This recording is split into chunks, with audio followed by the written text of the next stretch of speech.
A viúva foi ao cemitério visitar o túmulo do marido. Perto da entrada, ela viu um homem idêntico sair de lá e o seguiu. Quando ela viu a casa que ele entrou, ela caiu em lágrimas. Eu estava parada, incapaz de me mover. O ar frio da manhã mal entrava nos meus pulmões. Minha mão, segurando as rosas brancas que eu trazia toda semana, começou a tremer tanto que as pétalas caíram no caminho de pedras. Ali, perto do portão principal do cemitério, um homem estava saindo. Ele ajeitou o colarinho da camisa, um gesto que fez meu estômago revirar. Era o Adamastor. Meu cérebro gritava que era impossível. Adamastor, meu marido, estava morto. Eu tinha estado no funeral. Eu tinha visto o caixão descer. Eu tinha passado os últimos 6 meses visitando aquela lápide fria, chorando até meus olhos arderem. Mas o homem que caminhava a 50 metros de mim não era um fantasma. Ele era sólido. Ele andava com aquela confiança que eu conhecia tão bem. O jeito que ele inclinava a cabeça ligeiramente para a esquerda. Meu coração parecia estar batendo na minha garganta. Eu estou ficando louca, sussurrei para mim mesma. O luto estava finalmente quebrando minha mente. Eu tinha apenas 22 anos. Aos 21, eu tinha sido a noiva mais feliz do mundo. Casei com Adamastor 6 meses depois de conhecê-lo. Ele era um pouco mais velho, mas tão charmoso, tão cheio de vida. Ele me fazia sentir segura. Nosso casamento foi simples, só a família e alguns amigos. Lembro-me da minha sogra, sua mãe, me abraçando com lágrimas nos olhos, dizendo: "Cuide do meu menino, Micaela. Ele é tudo o que eu tenho, e eu cuidei." Aqueles 6 meses de casamento foram os mais felizes da minha vida. Morávamos em um apartamento pequeno, mas cheio de risadas. Ele trabalhava muito. Dizia que estava construindo um futuro para nós. Eu acreditava nele. Eu acreditava em tudo. Então veio o dia que mudou tudo. Apenas 6 meses depois de dizermos sim, ele estava em uma viagem de trabalho. Um acidente na estrada. Foi o que me disseram. O carro... Disseram que foi terrível. Que ele não sofreu. Minha sogra desmoronou. Eu tive que ser forte por nós duas. O funeral foi um borrão. Lembro-me de segurar a mão dela com força, enquanto a terra cobria o caixão. "Estamos sozinhas agora, querida," ela soluçou. "Mas vamos passar por isso juntas." E nós tentamos. Nos primeiros meses, ela me ligava todos os dias. Chorávamos juntas ao telefone. Falávamos sobre como ele era maravilhoso, sobre as pequenas coisas que sentíamos falta. Eu sentia falta do cheiro do café dele pela manhã. Sentia falta do peso do braço dele sobre mim durante a noite. A dor era física. Era um buraco no meu peito que não fechava. O luto me consumiu. Eu perdi peso. Mal saía de casa, exceto para vir aqui, para este cemitério. Era meu ritual. Trazer rosas brancas, sentar na grama e contar a ele sobre minha semana. Sobre como a saudade doía. Mas o homem que eu via agora não era uma lembrança dolorosa. Ele estava vivo. Ele usava sapatos caros. A camisa parecia de seda. Ele não olhou para trás. Ele não me viu. Ele continuou andando com passos firmes em direção à saída. Eu deveria ter gritado. Eu deveria ter corrido na direção oposta. Eu deveria ter ido até a lápide dele e me convencido de que o que eu vi era apenas o meu desespero tomando forma. Mas eu não fiz nada disso. O homem passou pelos portões de ferro. Ele não parecia um viúvo visitando um ente querido. Ele parecia um empresário indo para uma reunião. Ele nem sequer olhou para o nome no portão. Uma força que eu não sabia que tinha tomou conta de mim. A confusão era tão grande que superou o medo. Se eu estava louca, eu precisava saber. Se eu não estava, eu precisava saber. Soltei as rosas no chão. Elas ficaram ali. Um pingo de branco no caminho cinzento. Respirei fundo. O ar finalmente enchendo meu peito. E comecei a andar. Eu não corri. Eu andei rápido, tentando manter uma distância segura. Meu coração batia um ritmo frenético contra minhas costelas. Cada passo era uma pergunta. Quem é você? Por que você se parece com o meu marido morto? Eu saí do cemitério. O sol da manhã bateu no meu rosto, me cegando por um segundo. Quando minha visão focou, eu o vi. Ele estava parado ao lado de um carro. Não era um carro qualquer. Era um carro de luxo, preto, tão brilhante que refletia as nuvens. Adamastor e eu nunca poderíamos pagar por um carro assim. Ele tirou as chaves do bolso, destravou o carro com um bip eletrônico e abriu a porta do motorista. Eu me escondi atrás de uma árvore grande na calçada, meu corpo inteiro tremendo. Ele não podia me ver. Se fosse ele, e ele me visse, o que ele faria? Ele entrou no carro. O motor ligou com um ronco baixo e potente. Eu não tinha tempo para pensar. Eu só tinha tempo para agir. Corri o resto do quarteirão até onde meu próprio carro estava estacionado. Era um modelo antigo, simples, que mal funcionava, mas era o que eu tinha. Entrei, minhas mãos desajeitadas tentando girar a chave na ignição. O motor engasgou, protestou e finalmente ligou. Eu saí para a rua, bem a tempo de ver o carro de luxo preto virando a esquina. Eu não sabia para onde estava indo. Eu não sabia o que iria encontrar. Eu só sabia de uma coisa. Eu tinha que segui-lo. Eu tinha que saber a verdade. Não importava o quão terrível ela fosse. Meu carro velho parecia um trator barulhento, comparado ao silêncio daquele carro preto e luxuoso. Minhas mãos estavam grudadas no volante, tão suadas que escorregavam. Cada vez que ele acelerava, meu coração pulava com medo de perdê-lo de vista. Se eu o perdesse, eu nunca saberia. Eu voltaria para casa, para o meu apartamento vazio, e me convenceria para sempre de que eu tinha visto um fantasma, que o luto estava me deixando louca. Eu não podia deixar isso acontecer. Micaela, você está maluca? Eu sussurrava para mim mesma, tentando respirar fundo. É só um homem parecido. Muito parecido, mas não é ele, mas era. Eu sabia que era. Quando paramos em um sinal vermelho, eu o vi de perfil. Ele batucou os dedos no volante, exatamente no mesmo ritmo que ele sempre fazia quando estava impaciente. 3 batidas rápidas, uma pausa.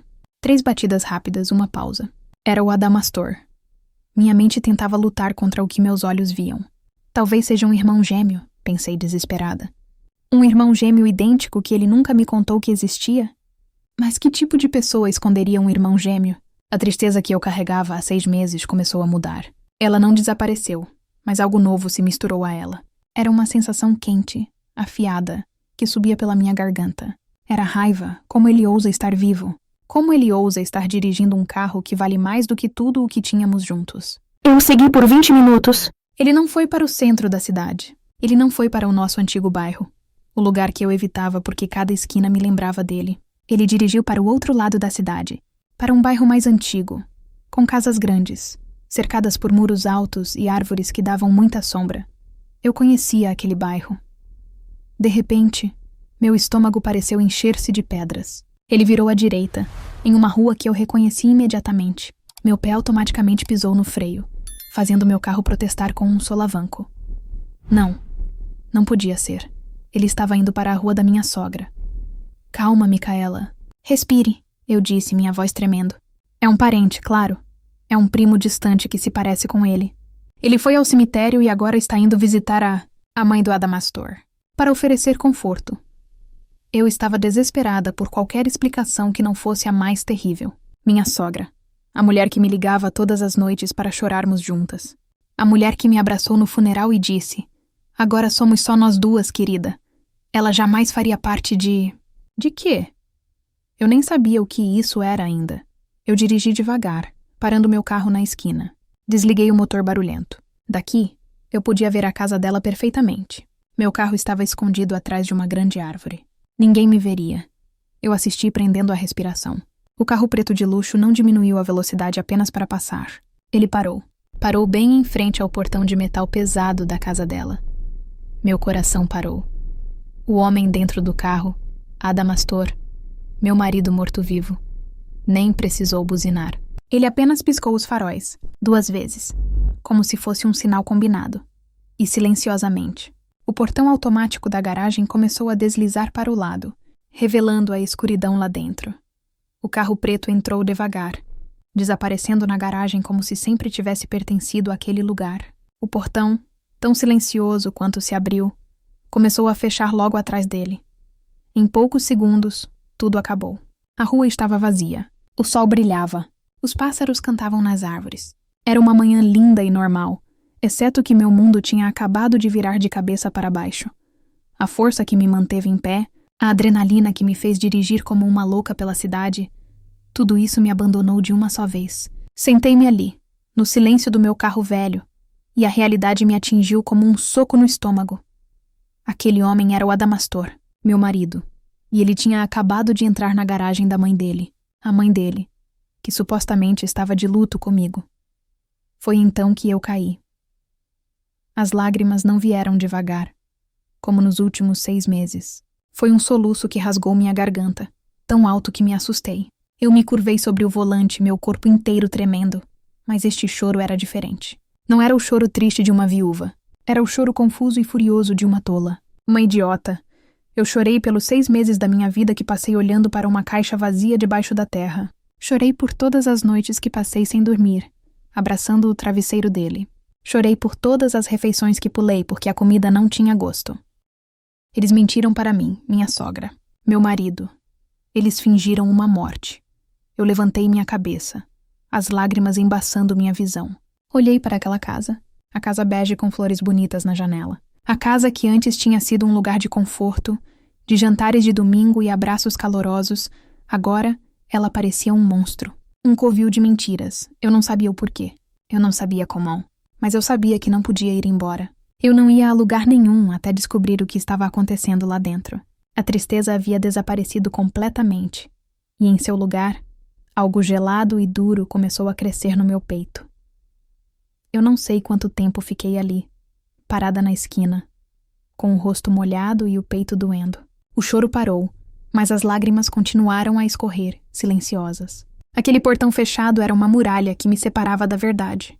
Meu primeiro impulso foi correr até lá, bater com os punhos no metal, gritar o nome dele, gritar para a mãe dele, perguntar como eles puderam. Mas algo me parou. Se eu fizesse isso, o que aconteceria? Eles negariam? Chamariam a polícia? Diriam que eu estava louca de dor? Provavelmente. Eu era uma viúva de 22 anos, histérica. Contra o quê? Eu nem sabia o que estava acontecendo. Não, eu não podia ser a Micaela histérica. Eu precisava ser inteligente. A tristeza que me dominou por 6 meses se transformou em uma coisa fria e pesada. Uma pedra de gelo onde meu coração costumava estar. Eu precisava ver. Eu precisava de provas. Eu precisava entender o porquê. Saí do meu carro, fechando a porta com o máximo de cuidado para não fazer barulho. A rua estava quieta. Casas grandes, muros altos. Ninguém na calçada. Parecia que todo o bairro estava dormindo. Andei devagar, mantendo-me perto das árvores. Eu conhecia aquela casa.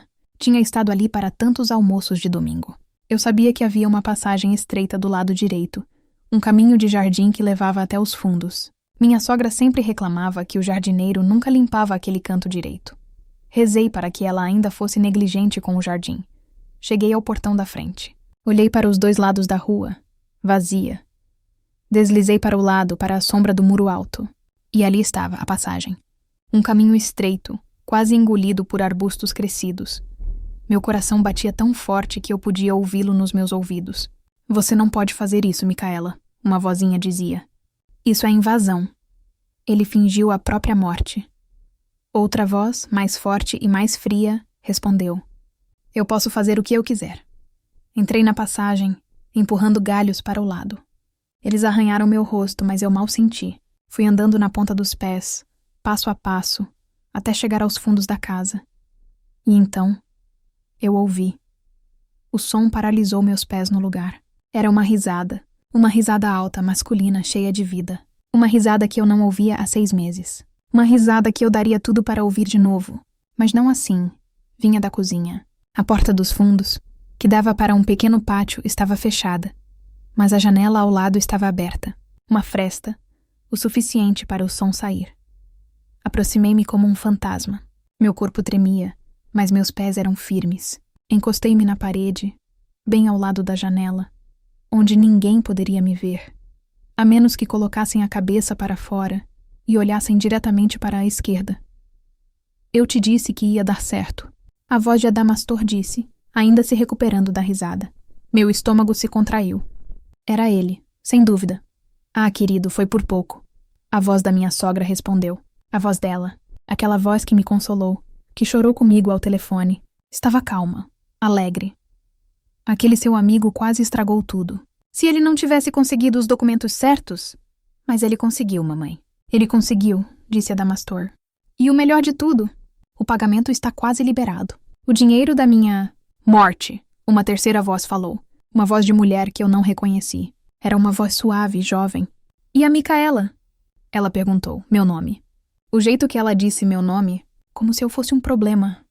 Adamastor riu de novo, uma risada curta, sem humor. Ah, a Micaela, coitada. Mamãe disse que ela está arrasada. Vai ao cemitério toda semana. Ela é uma boba, disse a voz da mulher. Acreditou em cada palavra. Oh, Adamastor, eu te amo tanto. A voz dela estava me imitando, fina e infantil. Eu tapei minha própria boca com a mão. Eu ia vomitar. Não fale assim dela, querida, disse minha sogra. mas não havia defesa em sua voz. Ela foi útil. Uma esposa jovem e triste torna tudo mais convincente. Ninguém suspeita. E ela não vai suspeitar de nada, disse Adamastor. Ela vai receber a última parte do seguro, assinar os papéis que precisa assinar, e então o dinheiro é nosso. Mais algumas semanas, e nós três vamos estar bem longe daqui, em um lugar onde ninguém nos conhece. Eu mal posso esperar, disse a mulher. Não aguento mais ficar presa aqui. Quero poder sair com você, meu amor. Como sua verdadeira esposa. Eu não conseguia respirar. Sua verdadeira esposa. Eu precisava ver. Eu tinha que ver o rosto da mulher que estava no meu lugar. Com um cuidado que eu não sabia que tinha, levantei minha cabeça lentamente. Apenas o suficiente para olhar pela fresta da janela. Eles estavam sentados à mesa da cozinha. A mesma mesa onde eu ajudei minha sogra a cortar legumes. Minha sogra estava de costas para mim, servindo café. Adamastor estava sentado, sorrindo. Ele parecia saudável, mais saudável do que eu jamais o vi. Ele não parecia um homem que tinha passado por um terrível acidente. Ele parecia um homem que tinha ganhado na loteria. E ao lado dele, segurando sua mão sobre a mesa, estava a outra mulher. Ela era bonita. Tinha cabelos escuros e longos. Ela se inclinou e deu um beijo rápido nele. Foi tudo um plano. Um plano nojento, eles me usaram. Eu não era a esposa dele. Eu era a ferramenta. Eu era a chave para eles conseguirem o dinheiro. O meu luto, a minha dor, as minhas noites em claro, tudo fazia parte do plano deles. A raiva fria que eu senti antes se tornou algo quente, fervente. Era um ódio tão puro que limpou minhas lágrimas e parou meu tremor. Eu vi o suficiente. Recuei, lentamente, um passo de cada vez. Saí daquele caminho de jardim imundo. Voltei para a calçada, para a luz do sol. Eu me sentia suja. Andei de volta para o meu carro. Minha mente estava clara. A névoa de dor que me envolveu por 6 meses tinha se dissipado. Eu não era mais uma viúva de luto. Eu era a única pessoa no mundo que sabia a verdade. Entrei no meu carro. Girei a chave. O motor barulhento ligou. E pela primeira vez, eu não me senti envergonhada por ele. Eu dirigi para casa. Eu não chorei. Eu não gritei. Eu comecei a pensar. Eles me achavam uma boba. Eles me achavam simples. Eles achavam que eu ia ficar chorando em um cemitério para sempre. Eles cometeram um grande erro. Quando cheguei em casa, o silêncio do meu apartamento era ensurdecedor. Nos últimos 6 meses, esse silêncio tinha sido meu inimigo. Ele me lembrava que eu estava sozinha. Mas hoje, pela primeira vez, o silêncio era meu amigo. Ele me dava espaço para pensar. Fui até a sala. Na estante havia uma foto nossa, do nosso casamento. Eu, com 21 anos, boba, sorrindo como se tivesse ganhado o mundo. Ele ao meu lado, sorrindo para a câmera. Mas agora, olhando para aquela foto, eu não via o homem que eu amava. Eu via um mentiroso, um ator.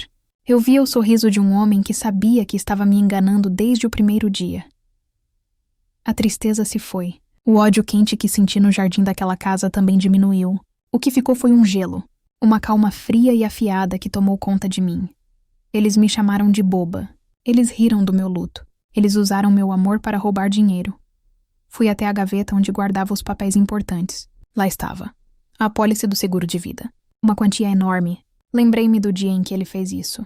É para proteger você, meu amor. Ele disse. Se algo acontecer comigo, quero que você fique bem. Que piada. Ele não estava me protegendo. Ele estava armando o palco. Eu li os documentos. Uma parte do dinheiro já tinha sido paga logo após o funeral. Era o dinheiro que eu estava usando para pagar este apartamento, para comprar comida. Eu me senti suja. Eu estava vivendo com o dinheiro de uma mentira. Mas eles mencionaram o pagamento final. Eles estavam esperando por mais. Isso significava que o caso ainda estava aberto. Meu primeiro pensamento foi ligar para a polícia. Mas o que eu diria? Oi, meu marido. Que todo mundo acha que está morto? Na verdade está vivo e escondido na casa da mãe dele? Eles me mandariam para um psicólogo. Diriam que era o luto falando. Adamastor tinha razão nisso. Eles me achariam uma boba histérica. Não. Eu não podia ir pela porta da frente. Eu tinha que ser mais inteligente que eles. Quem odeia ser enganado mais do que a polícia? A empresa que está perdendo o dinheiro. A seguradora. Eles tinham investigadores. Eles tinham poder. Eles não iam achar que eu estava louca. Eles iam querer proteger o dinheiro deles. Mas eu não podia ligar do meu telefone. Eu não podia usar meu nome. Eles me usaram para ser a viúva triste. Tudo bem, eu usaria isso. Peguei minha bolsa. Não levei nada. Apenas um pedaço de papel e uma caneta. Saí do meu apartamento e não fui para o meu carro. Eu andei. Andei por 20 minutos até uma biblioteca pública. Entrei e fui direto para os computadores públicos. Sentei-me em um canto e pesquisei o nome da seguradora. Encontrei o que eu queria: um canal de denúncias anônimas. Fraude. Anotei o número. Saí da biblioteca e continuei andando, até encontrar um telefone público velho, em uma esquina movimentada. Enquanto eu estava ali, com o barulho dos carros passando, olhei para o número na minha mão. Meu coração começou a bater forte. Esta era a hora. Se minha voz falhasse, se eu gaguejasse, eles poderiam não acreditar. Peguei uma moeda, inseri no telefone e disquei. A voz do outro lado foi educada, profissional. Canal de denúncias, em que posso ajudar? Respirei fundo. Quando falei, minha voz saiu diferente. Mais baixa, firme. Eu não era a Micaela de 22 anos. Eu era uma pessoa que tinha uma informação. Eu quero denunciar uma fraude, eu disse. Qual o nome do segurado? E a voz perguntou. Adamastor, eu disse, soletrando o sobrenome dele. Apólice de seguro de vida. Ouvi o som de digitação do outro lado. Sim, senhora. Esse caso foi encerrado. O beneficiário era a esposa, Micaela. Qual é a natureza da fraude? A natureza, eu disse, sentindo o gelo na minha voz, é que Adamastor não está morto. Houve um silêncio do outro lado. 1 segundo. 2. Senhora, isso é uma acusação muito séria. Você tem provas? Eu tenho a verdade, respondi. Ele está vivo. Ele está escondido na casa da mãe dele. Agora. Eu dei o endereço. Aquele endereço que agora estava gravado na minha memória. Ele está lá com a mãe e com a amante. Continuei. Eles fingiram tudo. O acidente, o funeral. Foi tudo um plano para pegar o dinheiro do seguro. Como a senhora sabe disso? A voz perguntou agora mais séria. Eu o vi. Ele está dirigindo um carro de luxo, preto, novo em folha. Ele não parece um homem morto. Eu fiz uma pausa. E então disse a frase mais importante. Eu ouvi eles planejando. Eles estão esperando o pagamento final do seguro. Assim que o dinheiro cair na conta, eles vão fugir do país. Os 3. Mais digitação, rápida desta vez. A palavra fugir mudou tudo. Obrigado pela sua informação. Nossos investigadores vão analisar isso imediatamente. Sejam rápidos, eu disse. Ou eles vão desaparecer com o seu dinheiro. Eu desliguei. Saí do telefone público. O sol estava se pondo. O ar estava frio. Eu voltei para o meu apartamento. E a parte mais difícil começou. A espera. Um dia se passou. Nada. As notícias não diziam nada. Eu não liguei para minha sogra. Ela não me ligou. O silêncio era total. No segundo dia, eu quase me convenci de que eles tinham fugido. Que eu fui lenta demais. Que a minha denúncia não deu em nada. Eu andava pela casa. Mal conseguia comer. No terceiro dia, eu estava sentada no sofá, olhando para a TV desligada, quando meu telefone tocou. Era um número desconhecido. Eu atendi. Alô, senhora Micaela? Era uma voz de homem, séria. Meu nome é Detetive Silva. Estamos ligando da delegacia. Meu coração parou. Sim? Senhora, eu sei que isso vai ser um choque muito grande. Estamos na casa da sua sogra. Nós encontramos o seu marido, Adamastor. Ele está vivo. Eu fingi. Eu fingi tão bem. Soltei um soluço. O quê? Isso não é possível. Como? Senhora, parece que foi tudo um golpe. Uma fraude de seguro muito complexa. Ele, a mãe dele e outra mulher foram detidos. A senhora precisa vir à delegacia. A senhora é a vítima principal aqui. Eu desliguei o telefone. Não chorei.